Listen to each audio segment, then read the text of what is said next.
Hello, everyone, and welcome back to the Hard Things Podcast. It's been a while. Um, I have been on the lam. For those of you who are down with The Sopranos or mob terms, not for any specific reason, just for like a general, kind of in June, was kind of fighting for my life in a couple ways. So, as you may remember, I'm in chiropractic school, and had a particularly tough trimester, tough time with school, tough time with some relationships, and just some feelings and emotions. And yeah, when the shit kind of hits the fan, some things got to go, and some things got to move in, and you kind of go to crisis mode and you adjust. And the long-term result of that, all the effort I made in Q3, was a genuine improvement of my situation. I've got some clarity in some areas, made some moves I've been needing to make for a while. Got some finances figured out, got a scholarship at school. And yeah, some personal relationships shifted. And yeah, it's funny, I'm actually coming back to this podcast to record episode 64 as a result of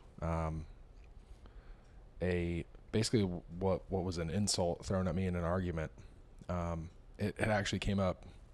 A friend said it kind of lovingly earlier this week, talking about my podcast and just knowing that I have this podcast. And for those of you who are listening, I want you to know that there's maybe a dozen to 24 people that have ever even really heard this podcast, even just an episode. So when I was in an argument with someone, they threw the podcast at me as like, I'm a douche for having a podcast. And, like, I'm not doing this for popularity or money. Like, if that was the case, like, I would just need to quit. I would need to quit because it's not working. I'm doing this for me. If you go back and listen to episodes, it's kind of a diary in a way of like things that I'm thinking about at the time. It's a way for me to talk through my thoughts and feelings. And it was really useful to me in that way. But I think it's easy to look at podcasters and people who start podcasts and maybe are just brazenly, douchey, I guess. And, to them, like, whatever. They're talking about stuff they want to talk about. It's, free speech. And I support it, even if it's a terrible podcast like this one. This is really just about me expressing myself. So for someone to throw that at me in an argument, in the last couple of years, I really have kind of found and shut down a lot of places of anger that I have. And that, this year, especially 2025, is kind of, it feels like the tail end of it. I'm like any human, I have the capacity for anger, but I know that underneath that is grief of some sort. So this time when I heard that insult about the podcast, I didn't get angry because I don't really have any grief other than the fact that I stopped doing the podcast, which, to be fair, was necessary. But now, so deleted Q3 from the timeline, but Q4 we're back on and rocking. So without any further ado, I'm here doing it, expressing myself again. And I hope if you heard this opening and that struck you in any type of way, if you have the time and capacity for self-expression, I encourage you to do it in any form that you want to that doesn't harm others. So with that, we're going to get started on episode 64. We're back, baby. A few weeks ago, I did get inspired to start up the podcast again. And one of the changes I made recently was, I was coaching some CrossFit, and really without any words, any direct words, we had already kind of parted ways, and then something happened financially between myself and the gym, and then it became a big emergency all of a sudden. And I just realized, I've been really putting off kind of ending that relationship, and it turns out they ended it for me. So just something that needed to be done, and doesn't really matter who did it.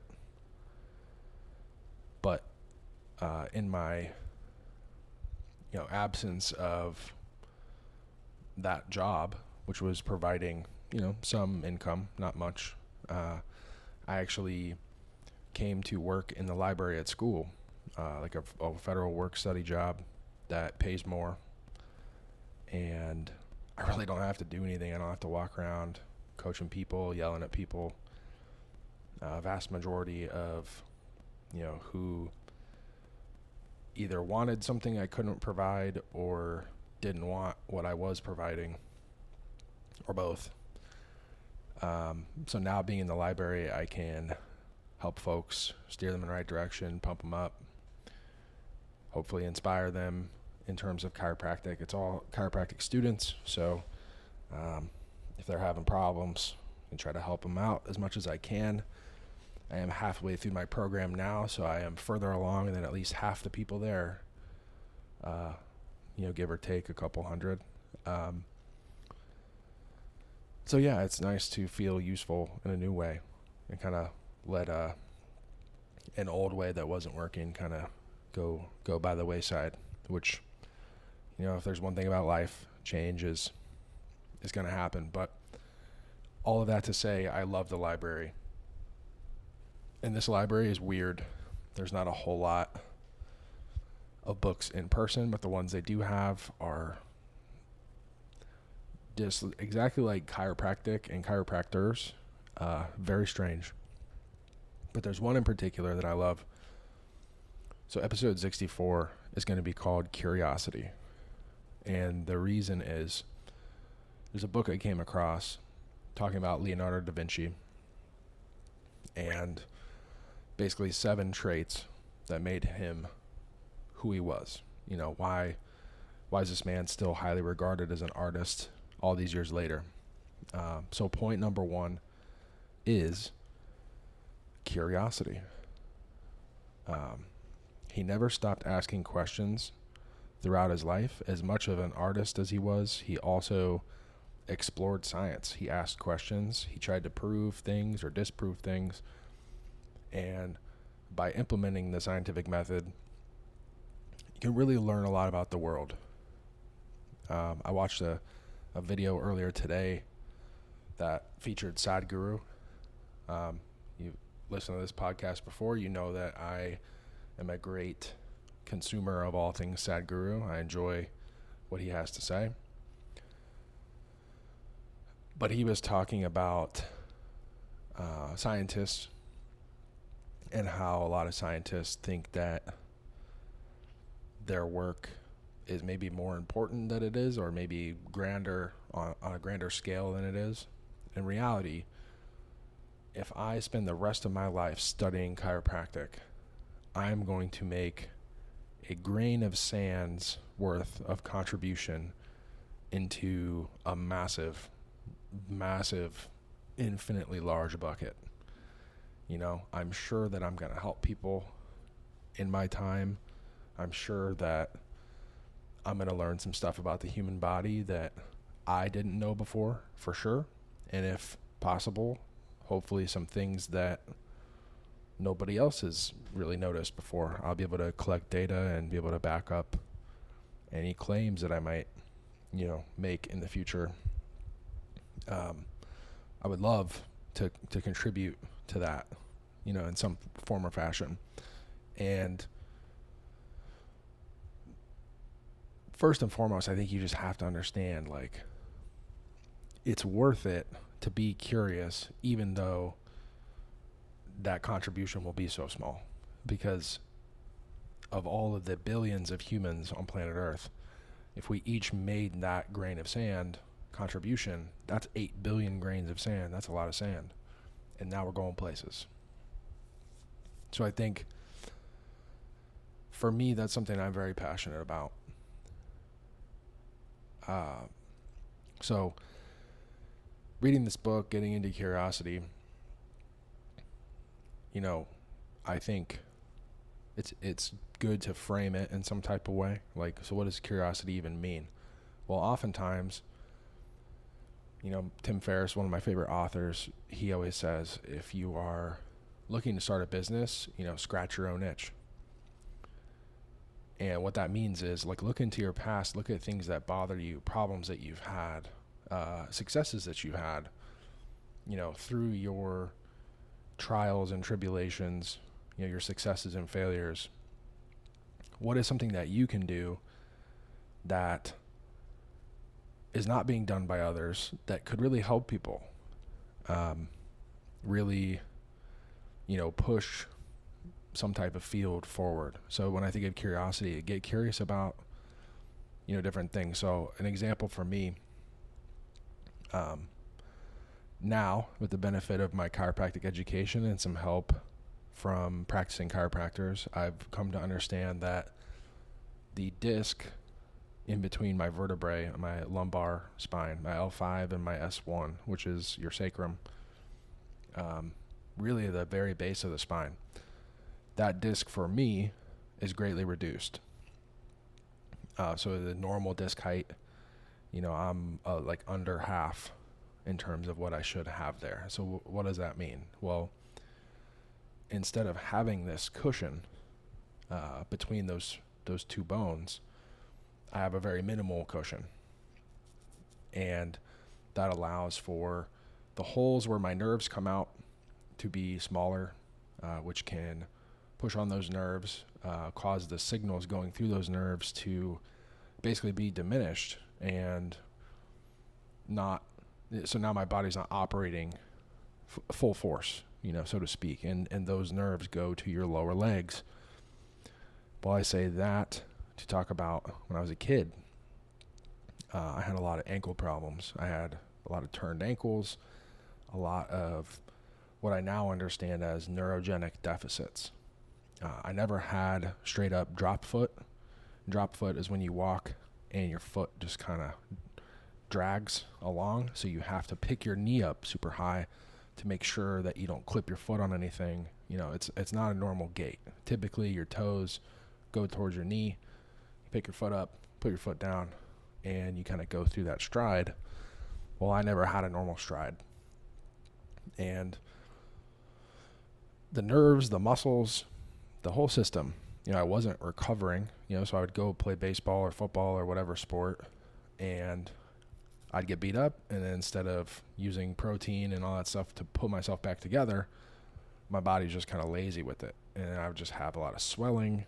I'd have inflammation, and then when you have that, it causes the joints to wear down. So I had a lot of wear and tear on my ankles, all because these problems in my spine, my lumbar spine. So back then I had more of a disc, but obviously without treatment, without making sure those bones are always in place, making sure those nerves are always firing optimally, it was a problem. And looking back, it wasn't always a problem. So I'd go through phases of higher activity where it was harder to recover, and I would go through phases of recovery where I'd feel really great, and I'd be like, hey, like my whole problem's gone away, like what gives? And I'd pretty much have no symptoms. And of course, as a kid, your weight's fluctuating, you're putting on muscle, you're maybe gaining some fat, you grow, your body composition is always changing. I was always a big kid, but I would go from chubby to swole to chubby to swole to chubby to swole, and now as an adult, still kind of making the same jumps. That's for a different reason, just trying to still do weightlifting and all that. But I went to see a handful of specialists. It's not many, but enough of them that got a medical school education that would have known that nerves innervate your feet and your ankles, and that, ankle problems could be related to the spine in some way. But as a kid, they think you're so young that you'll just recover from anything, when in reality, kids can get banged up too, and especially super active kids like me. I never ever stopped. I played a sport every season. It was always happening, so I just had basically what amounts to an overuse injury. And nobody did enough digging, put two and two together to understand, like, hey, maybe we send this kid to a chiropractor or whatever. And even when I did, say I go to a chiropractor, that person would then have to zoom in on lumbar spine, which chiropractors typically, in my experience, don't. They will adjust your SI joints or your pelvis just below the lumbar, and they'll crack some thoracics, they'll do a neck, and send you on your way. And lumbars are highly, highly neglected, and honestly, for a lot of people, I think kind of scary, because there is so much pain related to lumbars. A lot of people won't let you touch them in their lumbars. It's just a little bit neglected in chiropractic space, in my opinion, from what I've seen so far. So I had this specific issue,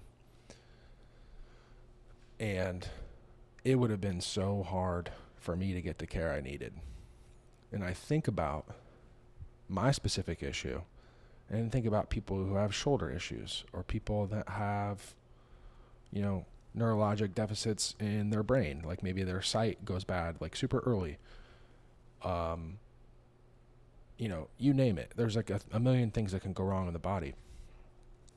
And I'm just infinitely curious about what chiropractic can and cannot help. And even if you try to put it into a nice, neat little category, you could have 10 people with the same problem, and you might be able to help 3 of them.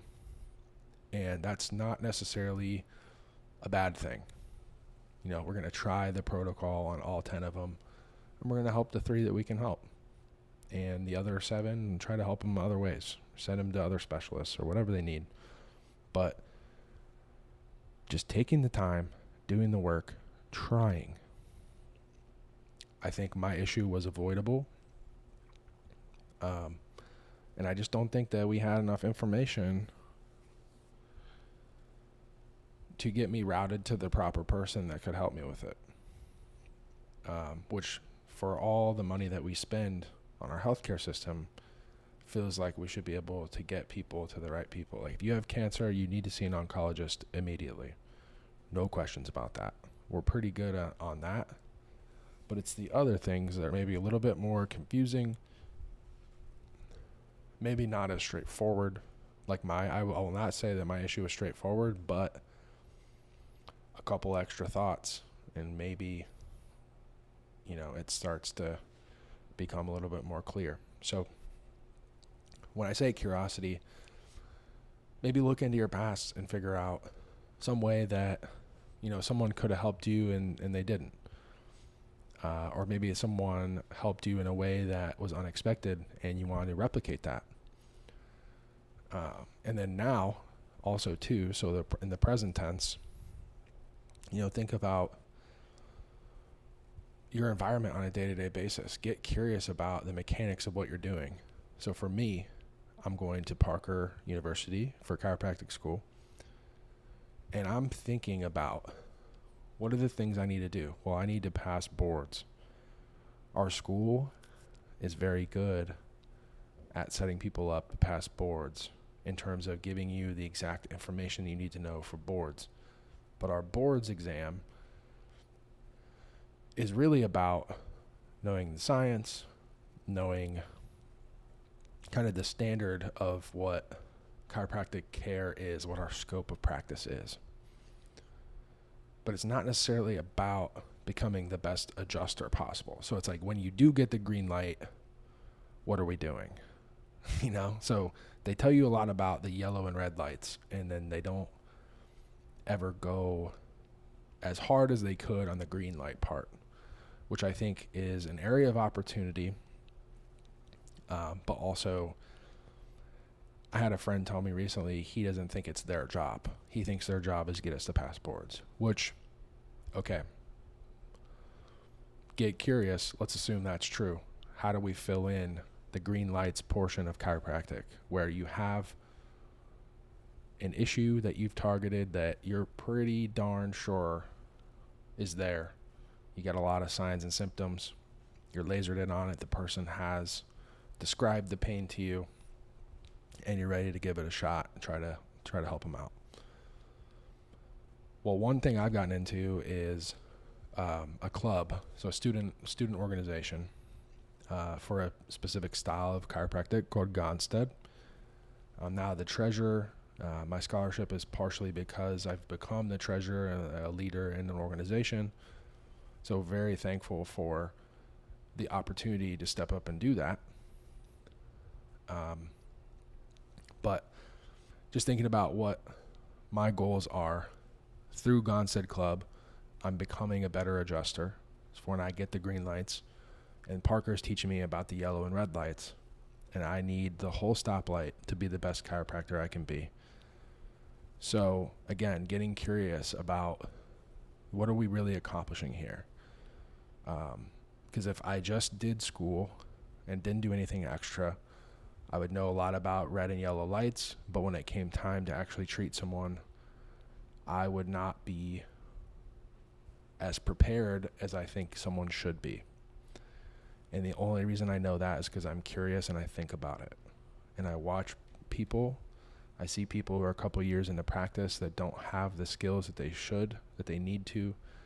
Self-admittedly, they'll say, I wish I was better at this. So knowing that, now I know what I have to do. And last but not least, before we get out of here, future. This one's a little bit harder than the other two, because past and present, we lived in that reality. We currently live in a reality. The future doesn't exist yet. So we can build it out of thin air if we want, especially if we have support. This is where it's easy to get kind of out of control in terms of things that could be. There's a lot of things that could be, and things come at an opportunity cost. You can't pursue everything. So I can tell you of the ideas that I have. I'll share one with you right now. So on top of the other things that I said, chiropractic is obviously very important to me.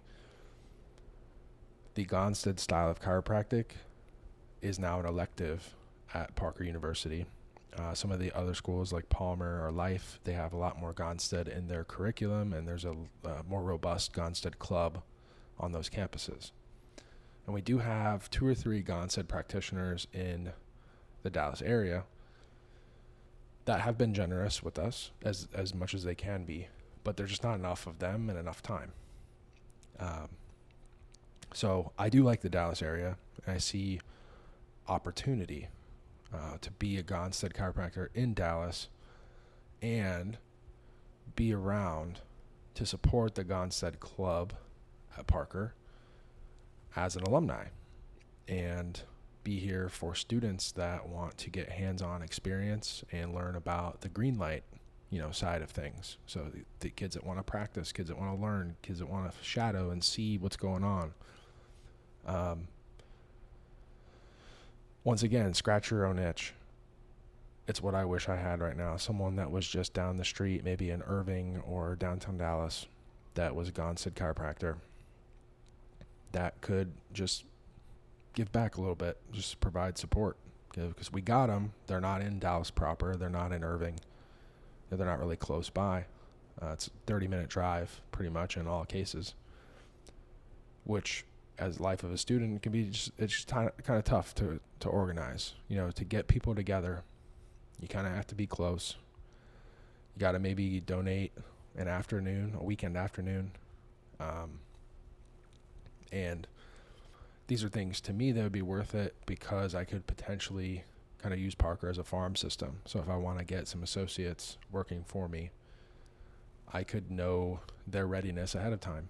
It'd be kind of one long internship / job interview, and kind of be able to get the best talent while also keeping Gonstead Chiropractic alive at Parker and in the world, and just trying to do it in a way that makes sense, that, you know, I can give back a little bit while also benefiting myself, and it's a, you know, win-win scenario. So in my ideal future, you know, I could practice in Dallas and I could give back in that way, and it's reasonable. Like, I think it's a good goal. It's a worthy goal. If I choose to go that way, I'll go all in and we'll make it happen.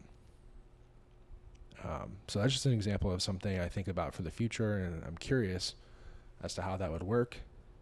And I get curious and I research about, you know, what are office situations around DFW? What are, you know, all those kinds of things. So how would I make that happen? Get curious and just challenge myself to kind of think ahead, because at the end of the day, you got to be excited about what's coming in the future. And I'm excited in general, but when details become more specific, it's easier to be more excited. You should be more excited about your future. So with that, that's just 3 ways I think about curiosity. I get curious about how things could have been improved in the past. I get curious about the present, like what I'm doing going to get me where I need to go. And I'm curious about the future. I'm curious what it might look like if I decided to practice in Dallas, or if I decide to go back home to Ohio, or, you know, wherever else life may take me. One thing I think about is, could I practice internationally? Could I go to a different country, live there for a few years and practice? That would be pretty cool. So with that, I hope that you either get curious or stay curious. I just challenge you to get curious about one thing in your life. Break it down. When you have spare time, don't just doom scroll. You know, do some research. You know, you can ask ChatGPT about it. You can go online, find a book about it. You can talk to a friend about it, someone that you know has experience with something maybe.